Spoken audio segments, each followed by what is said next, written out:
اشک ازار ڈھونڈ رہی ہے، آج دل اشک ازار ڈھونڈ رہی ہے، آنکھوں میں لیے شام غریباں کے اندھیرے، آنکھوں میں لیے شام غریباں کے اندھیرے، مظلوم کے خیمے کا، مظلوم کے خیمے کا دیا ڈھونڈ رہی ہے، آج دل اشک ازار ڈھونڈ رہی ہے، آج دل اشک ازار ڈھونڈ رہی ہے۔ وقت کی عبادت کی نوحات میرا جو ہے وہ ایک آفیشل پیج پر ریلیز ہوا ہے، انشاءاللہ سماعت کریں گے آپ کہ نوحات وسیم اور مسیب نے پڑھا ہے، نوحات وسیم اور مسیب نے پڑھا ہے، دونوں کو سکینہ کی، دونوں کو سکینہ کی عطا ڈھونڈ رہی ہے، آج دل اشک ازار ڈھونڈ رہی ہے، آج دل اشک ازار ڈھونڈ رہی ہے۔ میں صبح میں کل ایک نوحہ پیش کروں گا مولانا بھائی کے یہاں، میں روز جو میں نے 5-6 کلام کیے ہیں تاکہ آپ لوگوں کو پریکٹس ہو جائے اور آپ کے معلوم بھی ہو جائے، جو میں نے ساتھ پڑھے باقی جو پرانے لوگوں کی فرمائش ہے وہ میں مانگتا ہوں انشاءاللہ پیش کروں گا۔ صلوات پر محمد و آل محمد صلی اللہ علیہ وسلم۔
بسم الله الرحمن الرحيم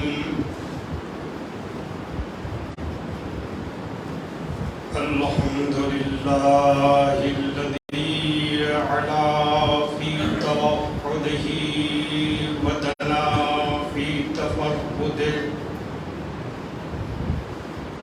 وجل في سلطانه وعظما في أركانه وقهر جميع الخلق بقدرته وبرهانه مجيدا لم يزل محمودا لا يزال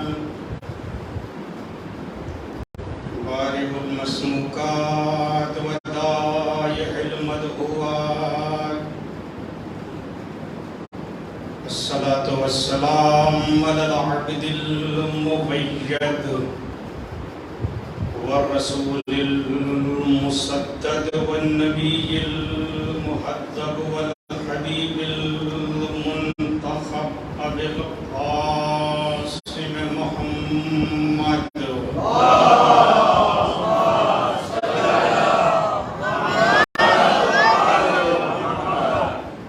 وعلى أهل بيته الطيبين الطاهرين المعصومين المظلومين واللعنة على أعدائهم أجمعين من يومنا هذا إلى قيام يوم الدين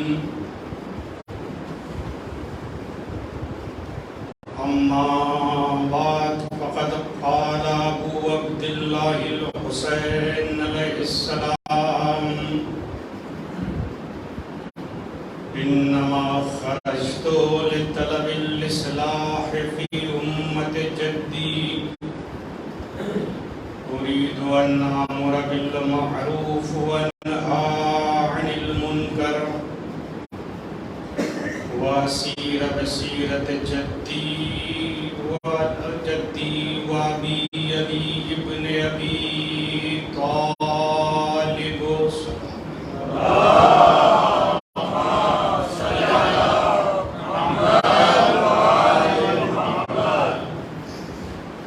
سرکار سید الشہداء حضرت امام حسین علیہ السلام نے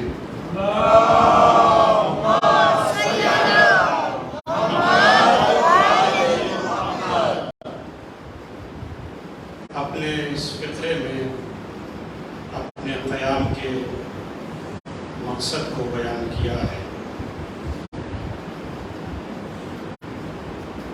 کہ میں صرف اور صرف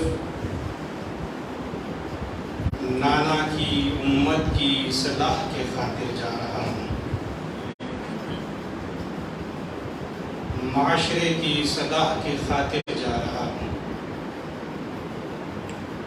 میں امر بالمعروف اور نہی از منکر کے خاطر مدینے سے جا رہا ہوں۔ میں حسین اپنے نانا اور اپنے بابا کی سیرت پر عمل کرنا چاہتا ہوں۔ عزیزان محترم،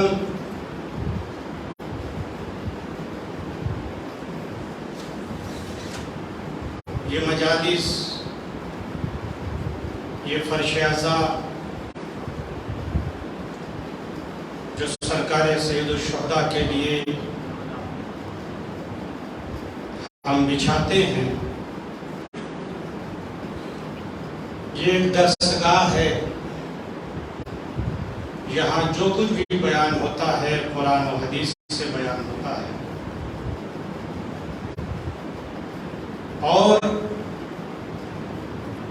ان مجالس کا ہدف وہی ہے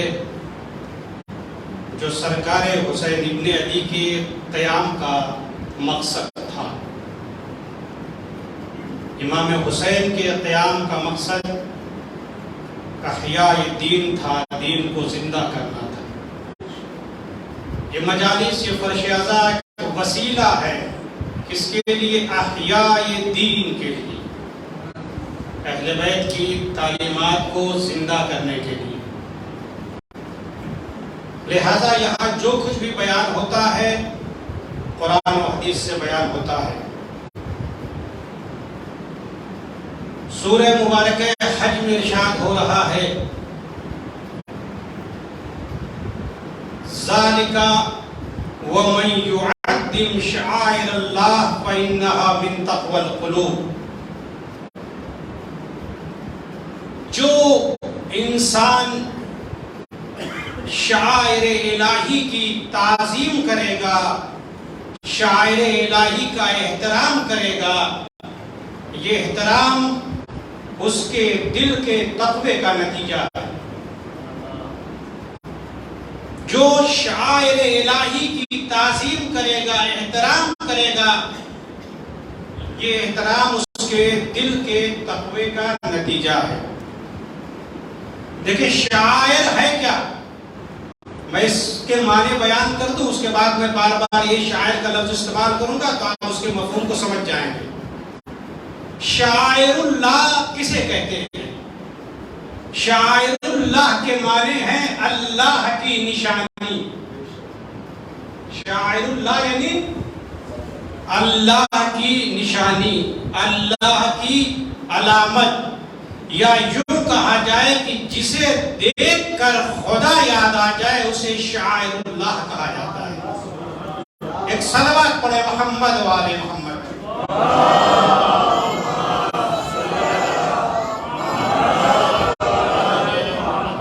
تو قرآن کیا کہہ رہا؟ قرآن کہہ رہا جو بھی شاعر الہی کی تعظیم کرے گا، اللہ کی نشانیوں کی تعظیم کرے گا، یہ تعظیم اور اس کا احترام اس کے دل کے تقوی کا نتیجہ ہے، یعنی پرہیزگار ہے، متقی ہے، تبھی اللہ کی نشانیوں کی تعظیم کر رہا ہے۔ ہر وہ عبادات، پوری توجہ، ہر وہ عبادات، ہر وہ اعمال، ہر وہ آثار جو خدا کی نشانی اور علامت قرار پائے اسے شاعر اللہ کہا جاتا ہے۔ اور شاعر اللہ کا تعظیم کا تعلق انسان کے تقوی دل سے ہے۔ کیوں؟ کیونکہ ممکن ہے کبھی کوئی انسان جو ہے موقع اور محل کو دیکھ کر کسی چیز کی تعظیم کرنے لگے۔ ہوتا ہے نا معاشرے میں کہ تعظیم کرنا نہیں چاہتا، اس کا کوئی اس سے رابطہ نہیں ہے، مگر کبھی موقع اور محل کو دیکھ کر کسی چیز کی تعظیم کرنے لگتا ہے، اس کا احترام کرنے لگتا ہے۔ قرآن نے کہا کہ تعظیم شاعر اللہ کا تعلق انسان کے تقوی دل سے ہے۔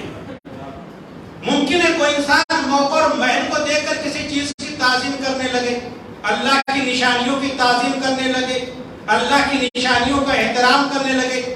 قرآن کہتا ہے یہ اس کا احترام اسے کوئی فائدہ نہیں پہنچا سکتا۔ کیوں؟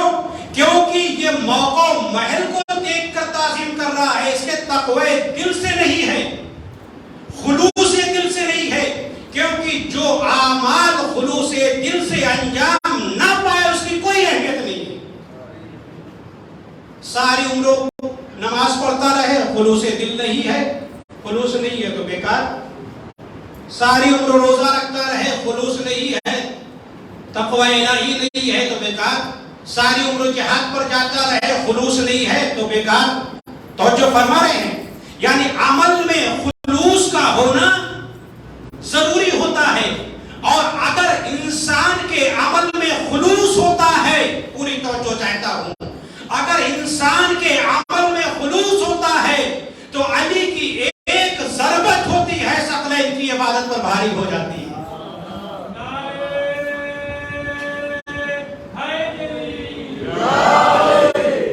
آپ غور فرما رہے ہیں، تقوی الہی سے تعظیم شاعر اللہ، اللہ کی نشانیوں کا، اور اسلام میں بنیادی اسلام کا دستور ہے کہ اللہ کی نشانیوں کی تعظیم کرو. تم پر فرض ہے کہ جو بھی چیز اللہ کی نشانی ہے اس کی آپ کو تعظیم کرنا. جو بھی چیز اللہ کی نشانی اور علامت یعنی جس چیز کو دیکھ کر تمہیں اللہ یاد آ جائے اس کی تعظیم تمہارے اوپر ضروری ہے. ظاہر سی بات ہے یہ آیت جو میں نے آپ کے سامنے پڑھی اعمال حج کو بیان کر رہی ہے, مناسک حج کو بیان کر رہی ہے. صفا اور مروہ شاعر اللہ ہے, طواف شاعر اللہ ہے, سعی شاعر اللہ ہے. مگر علماء کہتے ہیں یہ آیت مناسک حج اور اعمال حج سے مخصوص نہیں ہے. وہ علماء کہتے ہیں ہر وہ مکان, پوری توجہ چاہتا ہوں اور وہاں یہاں سے اپنی گفتگو کو آگے بڑھانا چاہتا ہوں, ہر وہ مکان شاعر اللہ کیا ہے, اللہ کی نشانی کیا ہے, حج سے مخصوص نہیں ہے, طواف سے مخصوص نہیں ہے. علماء کہتے ہیں ہر وہ مکان, ہر وہ زمان, ہر وہ چیز جسے دیکھ کر تمہیں خدا یاد آ جائے اسے شاعر اللہ کہا جاتا ہے. اب یہ تمہارا مقدر ہے کہ تم خانہ کعبہ کو دیکھنے کے بعد بھی تمہارے ذہن میں خدا نہیں آتا. ہم ادا خانے میں آتے ہیں تو ہمیں خدا یاد آ جاتا ہے. ایک صلوات پڑھیں محمد و آل محمد پر.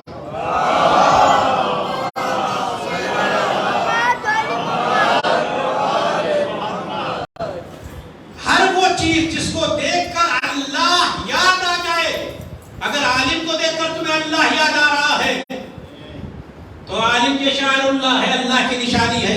جناب عیسیٰ سے سوال کیا گیا کس کے پاس بیٹھے, جناب عیسیٰ نے کہا اس کے پاس بیٹھو, اس عالم کے پاس بیٹھو جسے دیکھ کر خدا یاد آ جاتا.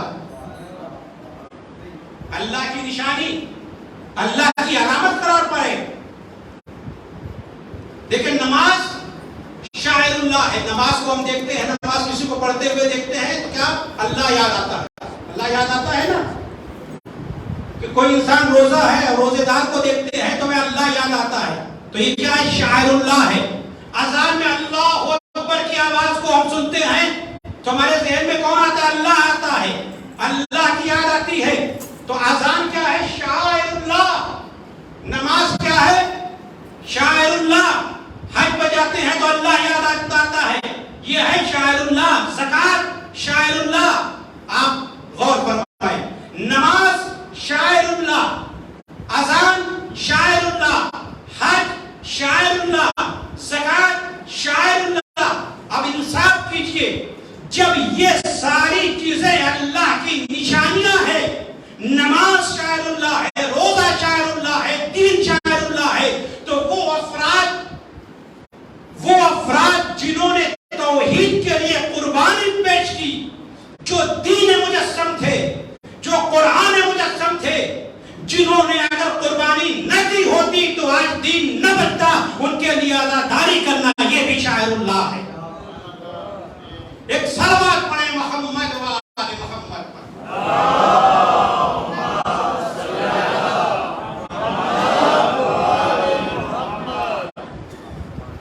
اللہ کے نیک بندوں کے لیے عزاداری کرنا. جب نماز شاعر اللہ ہے, اللہ کی نشانی ہے, تو جن لوگوں نے نماز کو بچایا ان کی یاد کے لیے عزاداری کرنا یہ بھی شاعر اللہ ہے.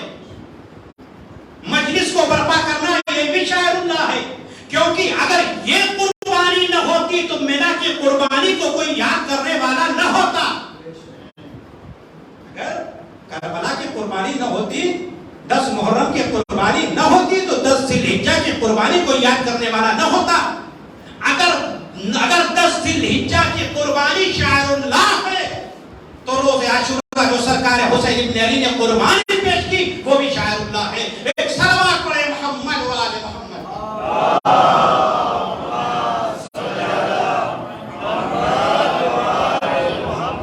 لہذا سرکار سید الشہداء کے لیے عزاداری کرنا, اصحاب حسینی کے لیے عزاداری کرنا, فرش عزا بچھانا, امام بارگاہوں کو سجانا, یہ کیا ہے, شاعر اللہ میں سے ہے, اللہ کی نشانیوں میں سے ہے. یہاں آ کر ہمیں اللہ یاد آتا ہے. حسین کا تذکرہ کرتے ہیں تو ہمیں اللہ یاد آتا ہے, علی کا تذکرہ کرتے ہیں تو ہمیں اللہ یاد آتا ہے. لہذا سب سے اہم شاعر اللہ میں سے عزاداری سرکار سید الشہداء ہے. چھٹے امام حضرت امام جعفر صادق علیہ السلام نے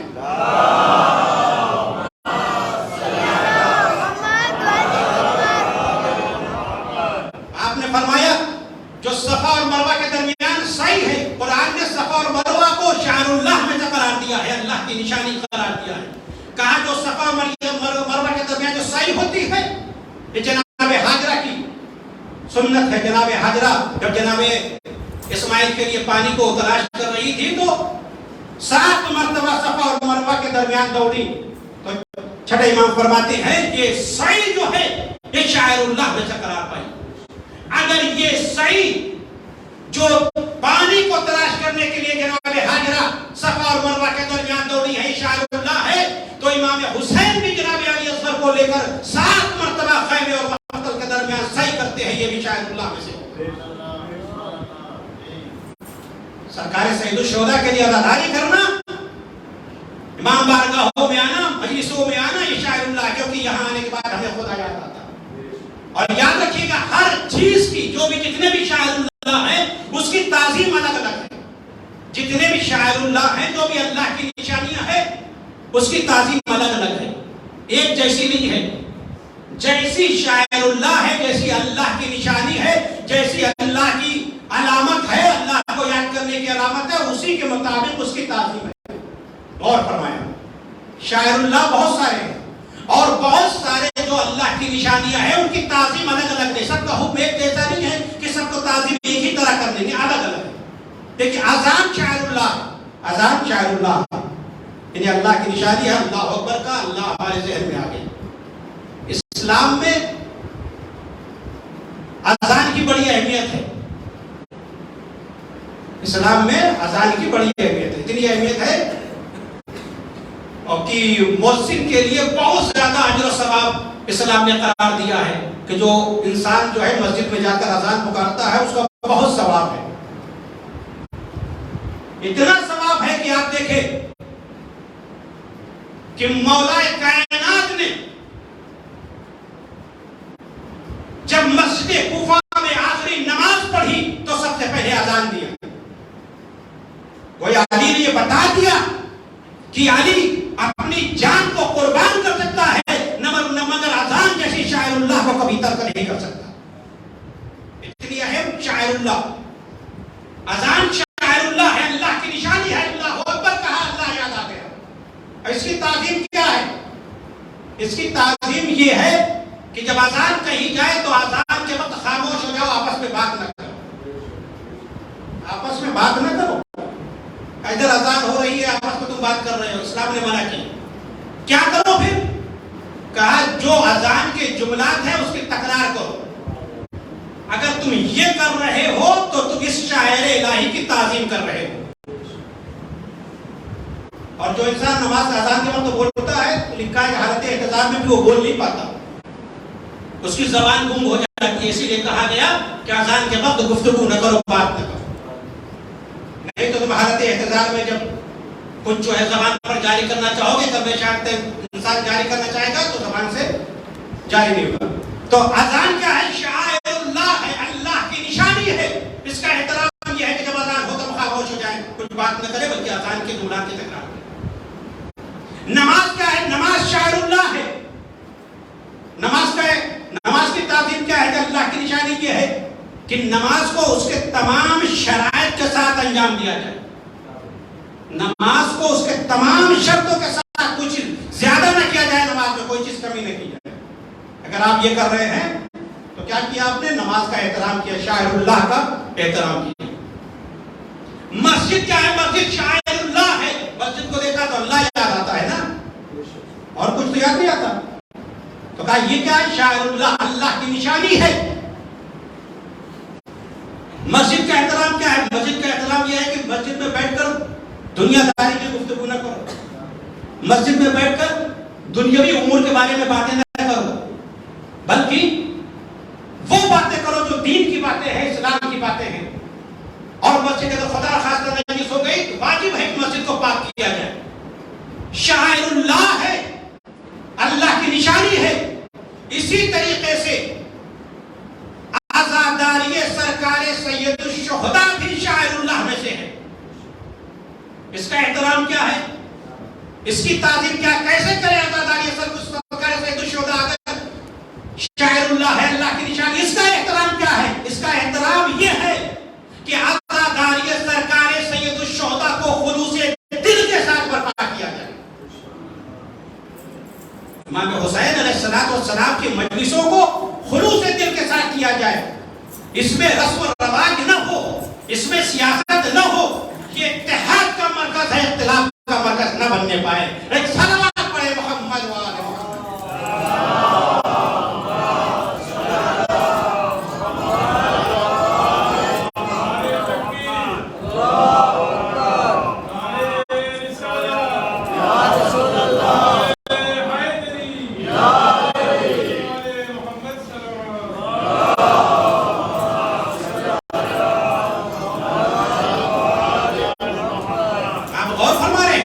جس طریقے سے نماز شاعر اللہ ہے، اللہ کی نشانی ہے، روزہ شاعر اللہ ہے، حج شاعر اللہ ہے، زکوٰۃ شاعر اللہ ہے، عزاداری سرکار سید الشہداء بھی شاعر اللہ، بلکہ سب سے اہم شاعر الہی میں سے۔ کہ اگر یہ عزاداری سرکار سید الشہداء نہ ہوتی، سرکار سید الشہداء کی قربانی نہ ہوتی، تو آج یہ اذان نہ ہوتی، آج یہ نماز نہ ہوتی۔ عزاداری سرکار سید الشہداء سب سے اہم اللہ کی نشانی ہے۔ گویا عزاداری سرکار سید الشہداء ایک اذان ہے، ہم اذان دیتے ہیں، عزاداری کر کے بلاتے ہیں، اور مکتب سید الشہداء نماز کی طرح ہے، ہم عزاداری کر کے بلاتے ہیں کہ آؤ مکتب اہل بیت پر عقیدت کا سجدہ کرو، دنیا بھی سمجھ جائے گی، آخرت بھی سمجھ جائے گی۔ عزاداری سرکار سید الشہداء شاعر الہی میں سے۔ کیوں؟ کیونکہ جو سرکار حسین ابن علی کے قیام کا مقصد تھا وہ عزاداری سے حاصل ہو رہا ہے۔ امام حسین کے قیام کا مقصد احیاء دین تھا، دین کو زندہ کرنے کے لیے سرکار حسین ابن علی نے قیام کیا۔ تو یہ عزاداری جو ہم مجلس کرتے ہیں یہ وسیلہ ہے، ہدف نہیں ہے، یہ وسیلہ ہے، ہدف نہیں ہے۔ امام حسین کے اہداف کو بیان کرنے کا یہ ذریعہ ہے، مجلسوں کے ذریعے سرکار حسین ابن علی کے ہدف کو بیان کیا جاتا ہے، لہذا اس کا احترام ضروری ہے۔ اس میں آؤ تو خلوص دل کے ساتھ آؤ، اس کو برپا کرو تو خلوص دل کے ساتھ برپا کرو۔ امام حسین کے اہداف و مقاصد کو سمجھنا چاہیے کہ کتنی بڑی قربانی جو کربلا میں سرکار سید الشہداء نے پیش کی، کس نے پیش کی؟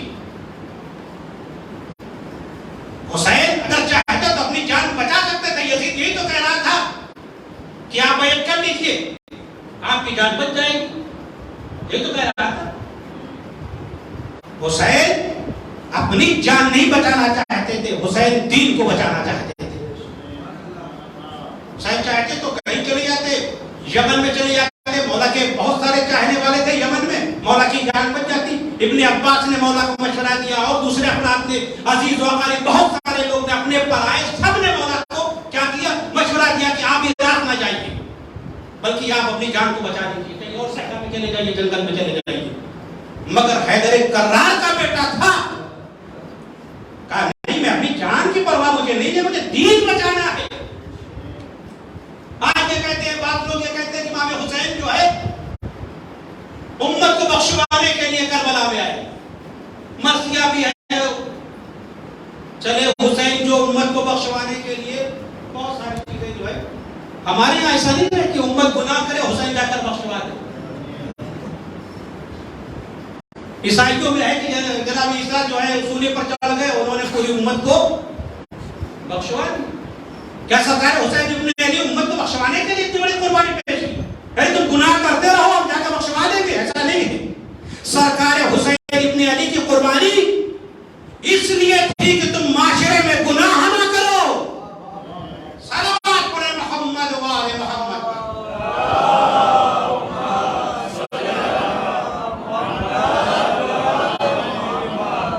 امت کو بخشوانے کے لیے نہیں تھی کہ گناہ تم کرتے رہو، تم کو گناہ سے نکالنے کے لیے تھی سرکار حسین ابن علی کی قربانی، کہ تم گناہ نہ کرو، گناہ سے بچ جاؤ۔ نیکی معاشرہ میں قائم رہے، بہترین معاشرہ سرکار حسین ابن علی وجود میں لانا چاہتے تھے۔ تم گناہ نہ کرو، معاشرے میں گناہ نہ پھیلنے پائے۔ آپ جانتے ہیں ہوتا یہ ہے، ہمارے یہاں ہوتا یہ ہے کہ معاشرے میں گناہ ہو رہا ہے، ہم سے کچھ مطلب نہیں ہوتا ہے۔ کہتے ہیں کہ عیسیٰ والے عیسیٰ کے دن پر، موسیٰ والے موسیٰ کے دن پر، ہم سے کیا مطلب، ہم نماز پڑھ رہے ہیں، روزہ رکھ رہے ہیں، لوگ کیا کر رہے ہیں، ہم سے کیا مطلب نہیں۔ سنیے مطلب ہے، آپ سے مطلب ہے۔ کیوں مطلب ہے؟ مطلب اس لیے ہے کہ وہ ایک سوسائٹی میں، آپ کی سوسائٹی میں زندگی گزار رہا ہے۔ آپ کی ذمہ داری ہے کہ اگر کوئی گناہ گار گناہ کر رہا ہے تو آپ اسے روکیں۔ دیکھیے ہوتا یہ ہے کہ اگر بستی میں کسی کے گھر آگ لگ جاتی ہے تو آپ نے دیکھا ہوگا کہ اکثر لوگ جو ہے بالٹی لے کر، پانی جو ہے لے کر جو بجھانے کے لیے دوڑ پڑتے ہیں۔ آپ کیوں جا رہے ہیں؟ کہا کہ وہ فلاں صاحب کے گھر میں آگ لگ رہی ہے، بہت توجہ چاہتا ہوں۔ ایسا نہیں ہے کہ عیسیٰ والے عیسیٰ کے دن پر، موسیٰ والے موسیٰ کے دن۔ معاشرے میں، سوسائٹی میں معاشرہ اچھا معاشرہ وجود میں آنے کے بھاگ رہے، یہ بھی بھاگ رہے، وہ بھی بھاگ رہے۔ کہیں بھاگ رہے ہو بھائی؟ آپ کے گھر میں تھوڑی آگ لگی ہے، آپ کیوں جا رہے ہیں؟ فلاں بستی میں کنارے آگ لگی ہے، پانی میں پوری بستی کے لوگ دوڑے چلے جا رہے ہیں کہ آگ بجھانا ہے۔ میں نے کہا آپ کیوں جا رہے ہیں؟ کہا مولانا صاحب آگ لگی ہوئی ہے۔ ہم نے کہا آپ کے گھر میں تھوڑی لگی ہوئی ہے۔ کہا مولانا صاحب سمجھے نہیں، آگ تو اگر نہ روکا گیا تو پوری بستی کو جلا کر راکھ کر دے گی۔ اگر نہ روکا گیا تو پوری بستی کو جلا کر راکھ کر دے گی۔ چھٹے امام فرماتے ہیں برائی اور گناہ ایک آگ کی طرح ہے، اگر اسے نہ روکا گیا تو سارے معاشرے کو جلا کر راکھ کر دے گا۔ ایک صلوات پڑھیں محمد و آل محمد۔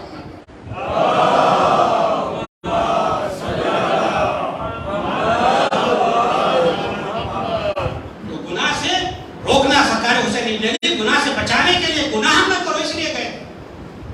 اور حضور اکرم حضرت محمد مصطفیٰ صلی اللہ علیہ وآلہ وسلم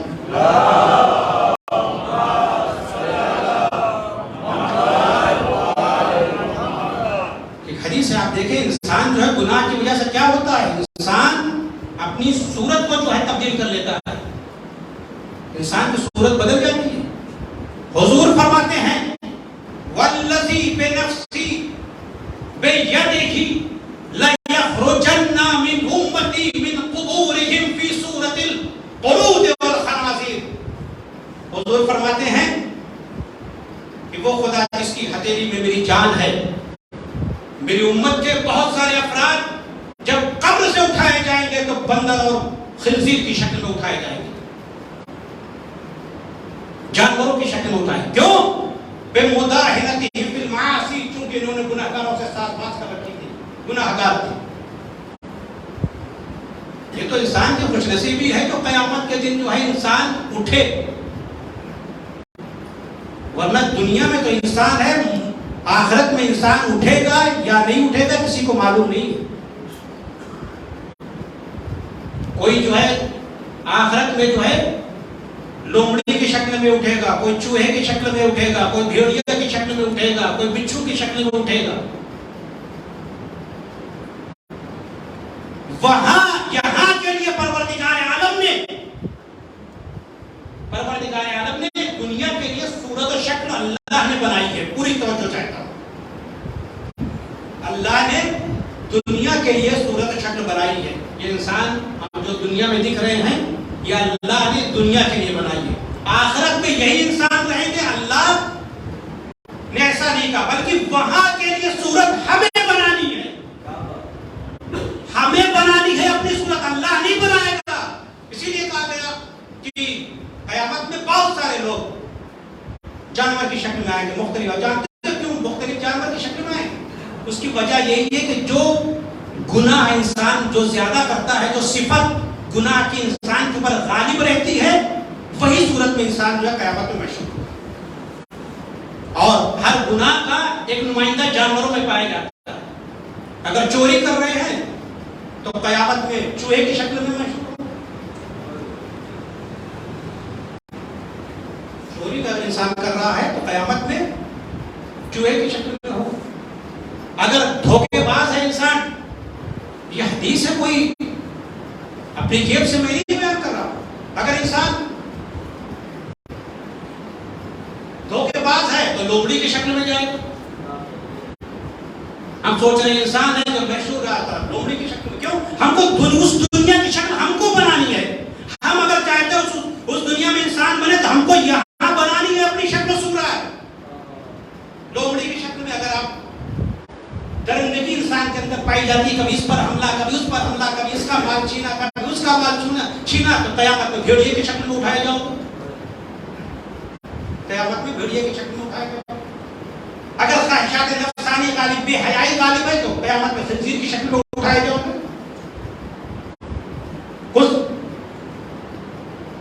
دوسرے حیوانوں کی شکل میں، یعنی وہاں کے لیے آپ کہیں کہ کیوں نہیں دکھائی دیتے؟ اگر وہ قیامت میں جو ہے جانوروں کی شکل میں اٹھائے جائیں گے تو بہت ساری چیزیں ہیں جو اس دنیا میں ہم محسوس نہیں کر سکتے، وہاں معلوم ہوگا. اور دیکھیں یہ بھی ہے کہ آپ ممکن ہے یہ بھی ممکن ہے کہ صورت شکل انسان کا بھی ہوتا ہے نا، بچہ ناقص پیدا ہوتا ہے، بچہ کبھی ناقص پیدا ہوتا ہے، دیکھا ہوگا آپ. بہت محنت کیا دنیا میں، بہت اچھے اعمال کیے، مگر پھر بھی ہو سکتا ہے انسان کی شکل ہو، آنکھ نہ ہو قیامت کے دن. آپ دیکھیں ایک ایک چیز میں نے عرض کیا تھا، فَمَن يَعْمَلْ مِثْقَالَ ذَرَّةٍ خَيْرًا يَرَهُ وَمَن يَعْمَلْ مِثْقَالَ ذَرَّةٍ شَرًّا. جو کر رہے ہو نا وہاں صورت بن رہی ہے، اچھا کر رہے ہو اسی کے بعد انسان بنا، چلیے بہت اچھا کام کیا، اب اس کے بعد جو ہے کیا نفس پیدا ہے. آپ جو ہے قیامت میں اٹھ رہا ہے تو اندھا پہلے اٹھ رہا ہے. پروردگار عالم سے کہے گا پروردگار عالم میں تو دنیا میں دیکھتا تھا. قیامت میں پروردگار عالم تو قرآن کی آیت ہے، قرآن مجید کی آیت ہے، پروردگار کیوں تو نے مجھے اندھا محشور کیا؟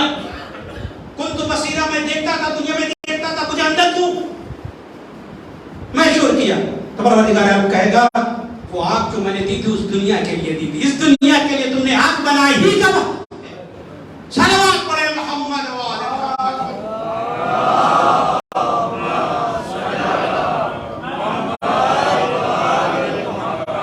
تو گناہ کی وجہ سے کیا ہوتا ہے؟ انسان کی شکل و صورت بگڑ جاتی ہے.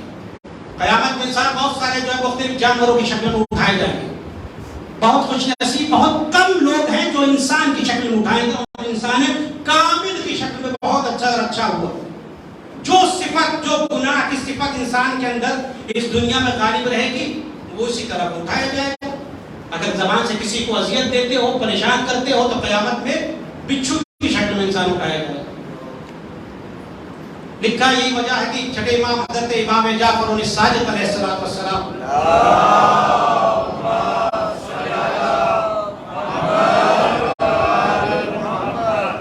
حج پر گئے. مولا حج پر گئے، حج کرنے کے لیے گئے ہیں، اور ابو بصیر جو ہے آپ کے جو صحابی ہیں آپ کے ساتھ ہیں. تو دیکھا کہ بہت زیادہ مجمع، حج میں ظاہر سی بات ہے خوشی ہوتی ہے جب مجمع کو حج میں دیکھتے ہیں، کوئی ناراض نہیں ہوتا. یہ بھی ابو بصیر بھی بڑے خوش ہوئے. کہا فرزند رسول کتنے زیادہ، ما اکثر الحجیج، کتنے زیادہ حج کرنے والے ہیں. چھٹے امام سے کہتے ہیں بھرا پڑا ہے مجمع جو ہے حج کرنے میں. اپنی شکل و صورت ہمیں یہاں بنانی اس دنیا کے لیے. اللہ نے یہاں کے لیے شکل و صورت دی، وہاں کے لیے ہم کو بنانا ہے. مولا اتنے بڑے حاجی جو ہے دیکھیے چاروں طرف حاجی نظر آ رہے ہیں، حج کرنے کے لیے آئے. ما اکثر الحجیج، خوش ہو گئے دیکھ کے ابو بصیر. مولا نے کہا ما اکثر الزجیج، ابو بصیر چلانے والے زیادہ ہیں، زیادہ ہے. وَأَقَلَّ الْحَجِيجِ، حج کرنے والے بہت کم. اب ظاہر سی بات ہے جب ابو بصیر سے یہ کہا چھٹے امام نے تو ابو بصیر ادھر ادھر کرنے لگے. ظاہر سی بات مولا کا اطمینان تو ہے کہ مولا نے صحیح کہا. کس نے کہا کہ چلانے والے زیادہ ہیں، یہ حج کرنے والے تھوڑی ہیں، بہت کم لوگ ہیں اس میں. اتنا بڑا مجمع کہا، ہاں اتنا بڑا مجمع ہے مگر اس میں جو ہے حج کرنے والے بہت کم افراد ہیں، بہت کم. سب چلا رہے ہیں. آپ بتائیے وہاں جو حج میں کیا کرتے ہیں؟ لبیک اللہم لبیک نے سب زبان کے اوپر جو ہے نقلت لسانی بچھائی گئی ہے. اب بصیر کہہ رہے ہیں مولا یہ مجمع اتنا بڑا، آپ کہہ رہے ہیں بہت سارے کم لوگ آپ کے پاس حج کرنے کے لیے آئے ہیں. یہ ہوتا یہ ہے کبھی انسان کو جو ہے اطمینان نہیں ہوتا. ایمان تھا ابو بصیر لیکن اطمینان نہیں تھا. ایک مرتبہ چھٹے امام نے کہا کہ ابو بصیر تم دیکھنا چاہتے ہو.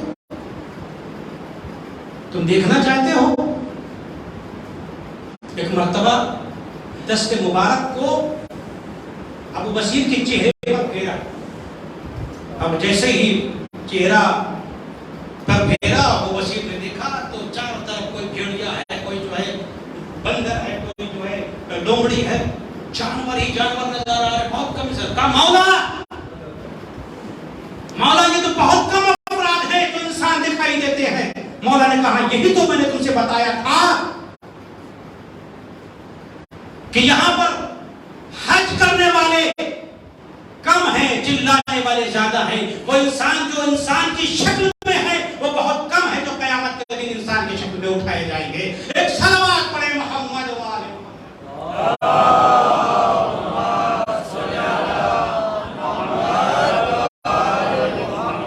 تو انسان کی خوش نصیبی ہے کہ انسان جو قیامت کے دن جو ہے انسان اٹھایا جائے.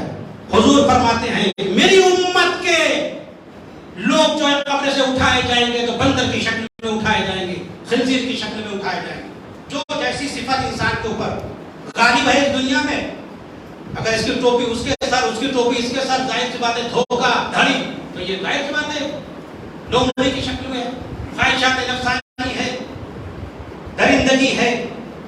تو اسی جو حصہ ہر گناہ کے ایک جانور دنیا میں پایا جاتا ہے کہ وہ جو گناہ کی صفت ہے کس کے اندر زیادہ پائی جاتی ہے. سادہ اگر ڈنک مار رہے ہیں کسی کو بیچی کی شکل میں، سانپ کی کوئی شکل میں. ایک شخص چھٹے امام حضرت امام جعفر الصادق علیہ السلام کی خدمت میں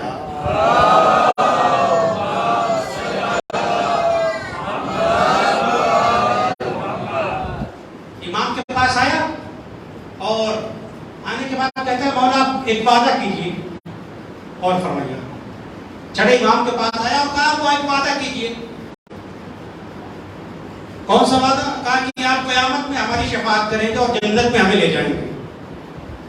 چھٹے امام سے کہہ رہا ہے کہ قیامت میں آپ میری شفاعت کریں گے میری اور جنت میں لے کے جائیں گے. مولا نے کہا کہ تو بھی مجھ سے ایک وعدہ کر. ایک وعدہ میں تجھ سے کروں گا، ایک وعدہ تو مجھ سے کر. اس نے کہا مولا بتائیے کون سا وعدہ مجھے کرنا ہے. مولا نے کہا ٹھیک ہے میں تیری شفاعت کروں گا مگر اس شرط کے ساتھ کہ محشر میں آنا تو انسان کی شکل میں آنا، جانوروں کی شکل میں نہ آنا. مولا نے کہا ٹھیک ہے میں تمہاری شفاعت کروں گا مگر ہماری بھی شرط یہ ہے کہ اگر تم انسان کی شکل میں آؤ گے تب تمہاری میں شفاعت کروں گا. کیونکہ جنت انسانوں کی رہنے کی جگہ ہے، جانوروں کی رہنے کی جگہ نہیں ہے. ایک صلوات پڑھیں محمد والے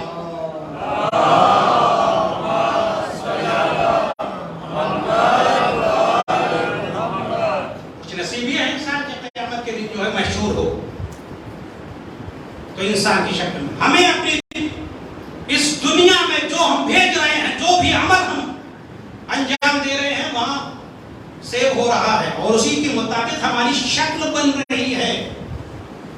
اسی کے مطابق ہماری شکل بن رہی ہے.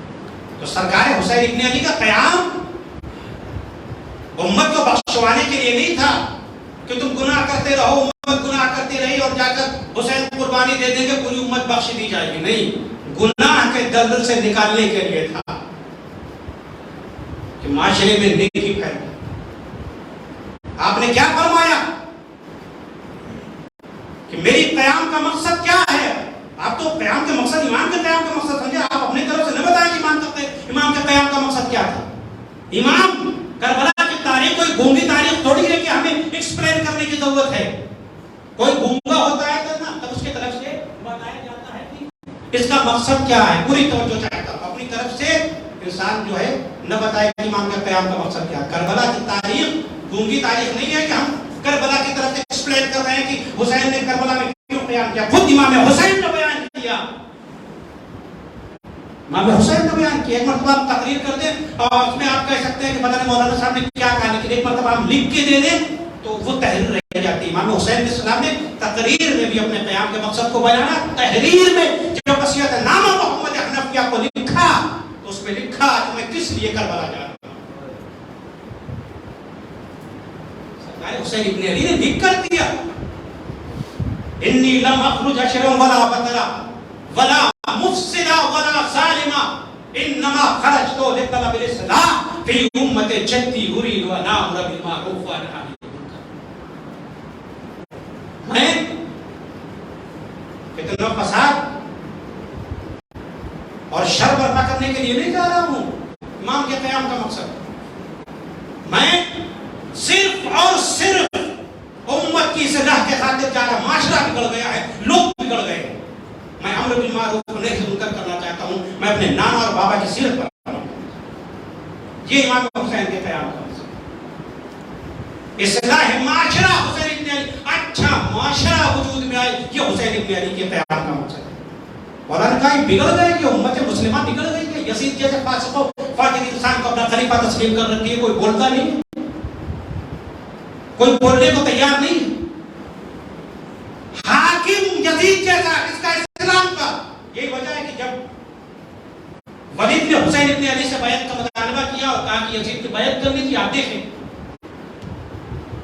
یزید کی بیعت کرنی تھی, کس سے کہا؟ حسین ابن علی سے کہا. مروان بھی بیٹھا ہوا ہے, کہا بیعت کا مطالبہ کر, بیعت لو حسین سے, یزید کی بیعت کریں.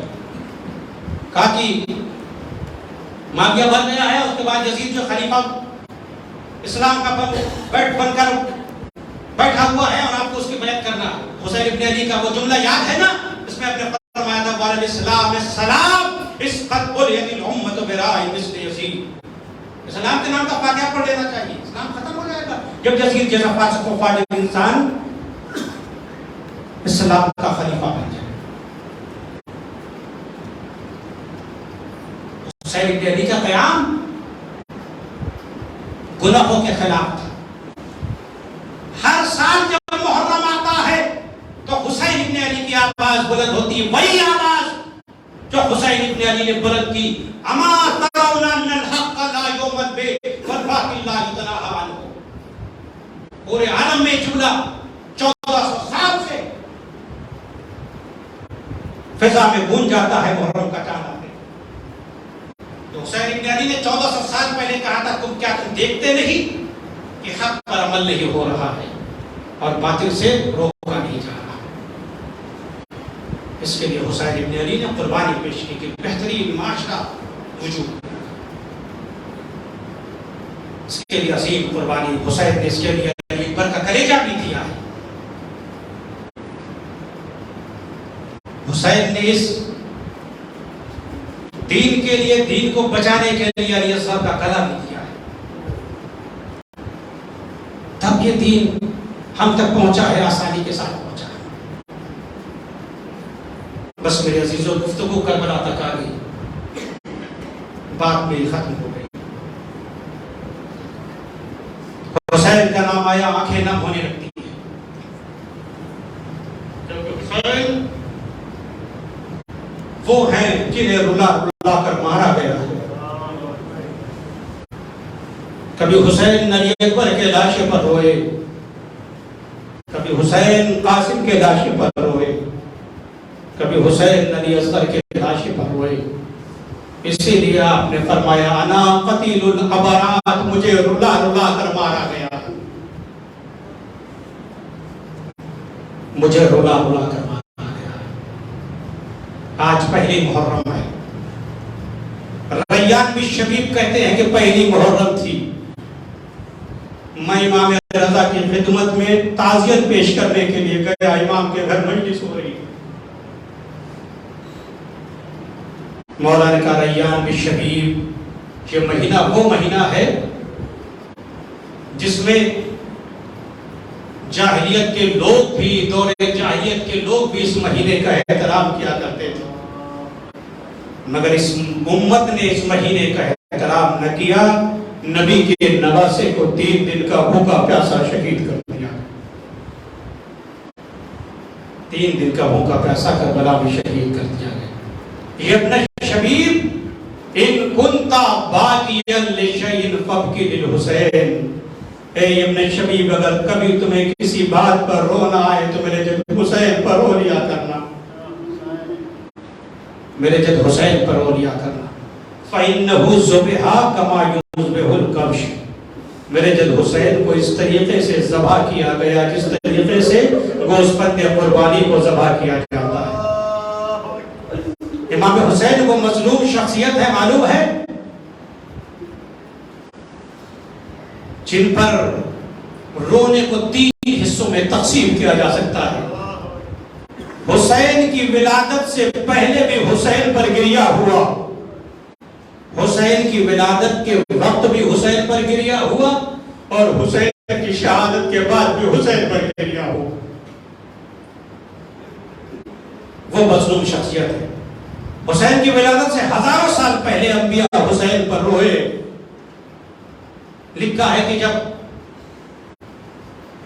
آدم سے جبرائیل نے کہا ہے آدم توبہ کے وقت کہو یا حمید بحق محمد، یا علی بحق علی، یا فاطر بحق فاطمہ، یا محسن بحق الحسن، یا قدیم الاحسان بحق الحسین. جبرائیل آدم سے کہتے ہیں کہو ان کے صدقے میں اللہ تمہارے گناہوں کو معاف کر دے. لکھا ہے جیسے ہی حسین کا نام آدم کے زبان پر آیا آدم کا دل پھٹنے لگا. ایک مرتبہ قائم بھائی جبرائیل یہ کون حسین ہے جس کی وجہ سے میری آنکھوں سے آنسو جاری ہو گئے. جبرائیل نے کہا ہے آدم یہ تمہارا بیٹا ہے جو کربلا میں بھوکا پیاسا شہید کیا جائے گا. اتنے مصائب ڈھائے جائیں گے کہ دنیا کے سارے مصائب اس کے آگے چھوٹے ہو جائیں گے. آدم تڑپ گئے، رونے لگے. ایک جبرائیل کو کون سے مصائب ہیں جلدی بتاؤ. اب جبرائیل نے مصائب پڑھنے شروع کیے، آدم نے رونا شروع کیا. جبرائیل نے کہا ہے آدم یہ تمہارا بیٹا حسین یقتل واتشانا بھوکا پیاسا مارا جائے گا. اے آدم یہ تمہارا بیٹا غریبا عالم غربت میں مارا جائے گا. اے آدم یہ تمہارا بیٹا فریدن وحیدا یہ وہ تنہا ہوگا، کوئی ناصر و مددگار نہ ہوگا، اور ان کے ساتھ بیویاں ہوگی جن کی سرداریوں کی چادریں چھین لی جائیں گی. اور مصائب کو سننے کے بعد اس طریقے سے آدم روئے جس طریقے سے ایک ماں روتی ہے جس کا جوان بیٹا اس دنیا سے چلا جاتا ہے. یہ حسین پر ماتم ہو رہا ہے. کب ماتم ہو رہا ہے؟ حسین کی ولادت سے پہلے حسین پر ماتم ہوا. یہ 2 جملے مجلس تمام ہو گئی. حسین کی ولادت کے وقت جبرائیل نے جب رسول اللہ کو حسین کی شہادت کی خبر دی تو رسول اللہ شدید آواز میں روئے. رسول اللہ نے شدید گریہ کیا. جبرائیل نے تسلی دی یا رسول اللہ قائد آل محمد کے ذریعے اللہ جو انتقام لے گا. رسول کو تسلی دی. تیسرا مرحلہ جانتے ہیں جو امام حسین کی شہادت کے بعد سب سے پہلا حسین پر گریہ ہوا، حسین پر ماتم ہوا. تمام ہو گئی مجلس. ایک جملہ ہے آنکھیں نم ہو گئی، مجلس تباہ ہو گئی ہے. آخری جملہ امام حسین پر شہادت کے بعد جو سب سے پہلی عزاداری ہوئی ہے جانتے ہیں کب ہوئی ہے؟ حسین پر سب سے پہلی عزاداری حسین کی شہادت کے بعد جب ذوالجلال حسین کی شہادت کی سنانی لے کر آیا. باغیں کٹی ہوئی ہے، خون میں نہایا ہوا ہے، سیدانیوں کے درمیان آیا، آواز دی السلیمہ السلیمہ. ارے بڑا ظلم ہو گیا، نبی کا نواسا مارا گیا. ارے بیویاں بےتاب ہو گئی، باہر نکل آئی. کیا دیکھا؟ باغیں کٹی ہوئی ہے، سر پر حسین کا خون لگا ہوا ہے، زین ڈھلی ہوئی ہے. ایک مرتبہ بیویاں سمجھ گئی کہ سواری آئی ہے، سوار مارا گیا ہے. بیویوں نے اس ذوالجلال کو حلقے میں لے لیا. واہ حسینہ کی آواز بلند ہو گئی. اے اولاد والو ایک جملہ اور کہوں گا. ایک چھوٹی سی بچی آگے بڑھنے کے بعد ذوالجلال کے قریب گئی. اے ذوالجلال میں نے سمجھ لیا کہ میرا بابا مارا گیا. اے ذوالجلال میں